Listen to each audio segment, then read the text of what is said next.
Macaroni sausage salad देख के आपके मुंह में पानी तो आ रहा होगा। बहुत ही ज़बरदस्त बनके ये तैयार होती है। क्यों ना आज आपके साथ इसकी रेसिपी शेयर कर दी जाए, क्योंकि आप भी बना के अपने बच्चों को, अपनी फैमिली को दीजिए और इंजॉय कर सकें।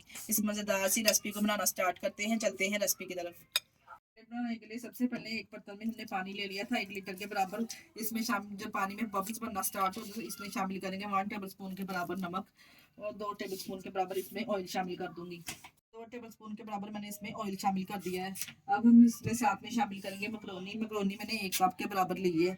इसका वजन देखा जाओ तो 1 पाव के बराबर है। डाल के अच्छे से इसको बॉयल कर लेंगे। जब ये 7 से 8 मिनट तक इसको बॉयल करेंगे। जब ये अच्छे से बॉयल हो जाए तो हम इसको किसी स्टैंडर की मदद से निकाल लेंगे। देखिए जी, 7 से 8 मिनट तक हमने इसको बॉयल कर लिया। बहुत अच्छे से ये बॉयल हो चुकी है। अब हम निकाल लेंगे इसको स्टैंडर की मदद से अच्छे से। पानी के बाउल में हमने ठंडा करके डाल लिया इस तरह से। अब मैंने ये कुछ वेजिटेबल ली है। वेजिटेबल आप अपनी पसंद की इसमें शामिल कर सकते हैं। मैंने खीरा लिया है 1 अदद, इसको चॉप कर लिया, और 1 अदद हमने गाजर भी, इसको भी चॉप कर लिया है, और 1 मीडियम साइज की प्याज, इसको भी चॉप कर लिया है, और 1 मैंने मीडियम साइज का टमाटर लेके इसको भी चॉप कर लिया है। अगर आप अपनी मर्जी से वेजिटेबल खाना, जोन से भी वेजिटेबल खाना पसंद करते हैं, अपनी मर्जी मर्जी के इसमें शामिल कर सकते हैं। तमाम वेजिटेबल को इसमें शामिल करेंगे। 1/4 कप मैंने इसमें शामिल किया है केचप। 1/4 कप हमने इसमें शामिल किया है चिल्ली सॉस। इससे जायका और फ्लेवर बहुत ही ज़बरदस्त आएगा। और ये 1/4 कप मैंने इसमें शामिल किया है पेपरिका सॉस। अगर आपके पास पाउडर है तो, अगर आपके पास पेपरिका सॉस नहीं है तो आप इसमें पेपरिका पाउडर भी इस्तेमाल कर सकते हैं। हाफ टी स्पून के बराबर मैंने इसमें नमक ऐड किया है।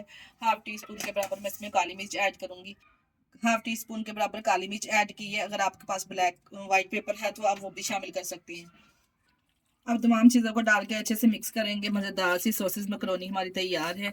ज़बरदस्ती आप बना के अपनी फैमिली को, अपने बच्चों को दीजिए। बहुत ही ज़बरदस्त बन के ये तैयार होती है, और इतना ज़बरदस्त इसका रिजल्ट है ना, मैं आपको गारंटी के साथ कह रही हूँ। आप जिसको भी खिलाएंगे ना, वो आपकी इस रेसिपी का फ़ैन हो जाएगा, जितनी कि मज़ेदार मैक्रोनी सैलेड बनता है। ये लीजिए, जैसे मजेदार सा मैक्रोनी सॉसेज सैलेड हमारा तैयार है। बहुत ही जबरदस्त माशाल्लाह से बनके तैयार हुआ है। आप एक बार इस रेसिपी को मेरे कहने पे जरूर फॉलो कीजिए, और हमें कमेंट में लाजमी बताया करें, अपना फीडबैक लाजमी दिया करें। इसके साथ ही हमें दीजिए इजाजत। अपना बहुत सारा ख्याल रखिएगा, हमें दुआ में याद रखिएगा। हमारे चैनल को लाइक और सब्सक्राइब भी कर दिया करें, अपने दोस्तों में, अजीजों में भी शेयर कर दिया करें, और हमें कमेंट लाजमी किया करें। इसके ओके, अल्लाह हाफिज़।